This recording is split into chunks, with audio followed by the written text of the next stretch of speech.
যে আপনাদের দরকার ছিল আমাদের নিরাপত্তা দেওয়ার। আজকে একটার পর একটা হত্যা হয়েই যাচ্ছে। আজকে হাদি সাহেবের শহীদ ওসমান হাদি সাহেব হত্যা হয়েছেন, শহীদ হয়েছেন, তার বিচারও এখন আমরা দেখতে পাচ্ছি না। এবং আমাদের শিশু মাসুম বাচ্চা একজন হাফিজুল কোরআন মাদ্রাসার মধ্যে তাকে খুন করা হয়েছে, এখনো এটা নিয়ে প্রশাসন টালবাহানা করতেছে। আমরা তো হিন্দু জনতা যদি পুষে উঠি, আমাদেরকে দাবিয়ে রাখার ক্ষমতার কারণে ঠিক না দেখে এগুলো সকলের কাছে আমরা তো আহ্বান জানাই, আগামী 72 ঘন্টার মধ্যে এই নির্মমভাবে যেই বাচ্চাকে হত্যা করা হয়েছে এটা সঠিক তদন্ত করে দৃষ্টান্তমূলক শাস্তি, ফাঁসির এরকমবার বিচারও আমরা আহ্বান করছি। এবং বিশেষ করে আজকে আমাদের সাংবাদিক বন্ধুদের মাধ্যমে আমরা পুরো বাংলাদেশের সকল ধর্মপ্রাণ সকল মুসলমান মেয়েদেরকে জানাতে চাই যে কওমি মাদ্রাসা এটা কোনো সন্ত্রাসী আখ্যা না, এখানে কাউকে খুন করে কেউ বেঁচে যাবে এই সুযোগ অতীতও ছিল না, এখনো নেই। এজন্য আপনি যত বড়ই হন না কেন অপরাধী চিন্তা দেখি আমরা চাচ্ছি অপরাধীর বিচার হোক, কোনো প্রতিষ্ঠান ক্ষতি হবে আমরা চাই না। আমি নিজেও ব্যক্তিগত দুটো মাদ্রাসার প্রিন্সিপাল, আজকে আমার মাদ্রাসার ছাত্রছাত্রীরাও আতঙ্কের মধ্যে আছে। এজন্য যদি সঠিক তদন্ত করে বিচারে আওতা আনা হয়, আলহামদুলিল্লাহ বাংলাদেশে 20,000-এর উপরে মাদ্রাসা সব ধরনের কলঙ্ক মুক্ত হবে, ঠিক না দেখি।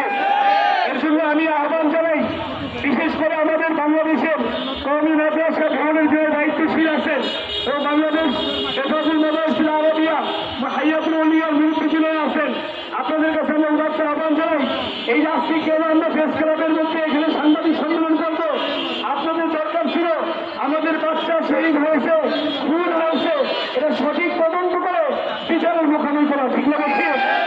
আমরা এই ধরনের কোনো আশ্বাস না পেয়ে নির্ভয় হয়ে আজকে এই মুর্তসিল আব্বা এখানে আসছেন, একটু আগে সেখানের কথা হয়েছে, উনি ধারাচন্দ্র কথাই বলতে পারেন না, একটা শিশু মাসুম বাচ্চা 9 বছরের বাচ্চা সে পাশিতে, এটা হলো একটা হাস্যকর বিষয়, ঠিক না দেখে। আমরা এবার সঠিক তদন্ত চাই, সঠিক তদন্ত করে বিচারের আওতায় আমরা আনার জন্য প্রশাসনকে অনুরোধ করবো। আমরা আসলে আমাদের সকলকে সঠিক বিচার দেওয়ার তৌফিক দান হোক।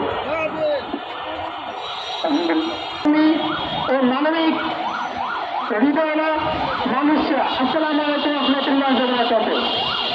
আজকে আমরা দাঁড়িয়েছি অত্যন্ত ধারাকান্ত মন নিয়ে, আমাদের ছোট ভাই মাত্র 8 বছরের শিশু মুত্তাসির হত্যার বিচারের দাবিতে। সে মুত্তাসিরের হাতে থাকা কথা ছিল কোরআন, সে মুত্তাসিরের হাতে থাকা কথা ছিল খেলনা, সেই মুত্তাসিরকে নির্মমভাবে হত্যা করা হয়েছে। শুধু তাই নয়, হত্যা করে এই ছোট্ট শিশু লাশের সাথে আরেকটা অমানবিক বিচার করা হয়েছে।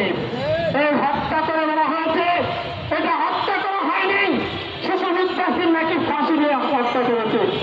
কতটা অমানবিক, কতটা নির্দয়, কতটা নিষ্ঠুর আর কতটা ভয়ঙ্কর হয়ে এরকম একটা শিশু হত্যার উপর মিথ্যা আরোপ করতে পারে।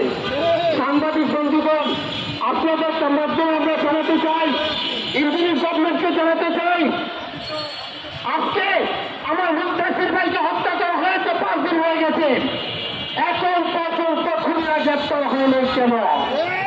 প্রশাসন এত দুর্বল কেন যে প্রশাসন খুনিদেরকে গ্রেপ্তার করতে পারে না? এই প্রশাসন রাখার দরকার কি?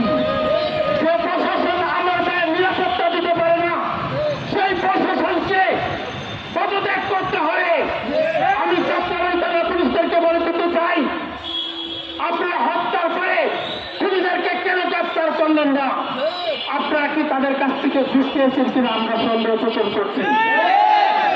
হত্যার পরে পরেই এই সন্দেহ পতন হলেও তাদেরকে গ্রেপ্তার করার দরকার ছিল, কিন্তু পুলিশ নিয়ে দিয়ে খুনিদেরকে পার করে দিচ্ছে যে আরিফুল রহমান আমার ভাইকে হত্যা করেছে, সে এখনো প্রভাব তবিয়তে আছে। আমরা এই খুনিকে আগামী 72 ঘন্টার মধ্যে গ্রেপ্তার দেখতে চাই, অন্যথায় আমরা এদেশের সাধারণ মানুষদেরকে নিয়ে, ছাত্র ছেলেদেরকে নিয়ে, আলেম ওলামাদেরকে নিয়ে, বিশ্ববিদ্যালয়ের শিক্ষক এবং ছাত্রদেরকে নিয়ে আমরা বৃহত্তর আন্দোলনে ডাক দিব।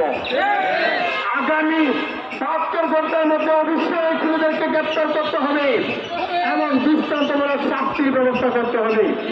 সাংবাদিক বন্ধুগণ, আপনাদের কাছে হত্যার বিচার চেয়ে এবং আমার চাচার যে হৃদয় ব্যক্তকরণ হচ্ছে, যে কষ্টের অনুমতি ব্যক্ত করেছেন, তা যেন ন্যায় বিচার পায়, সে অনুমতি ব্যক্ত করে আমি আমার বক্তব্য শেষ করছি। আল্লাহ হাফেজ।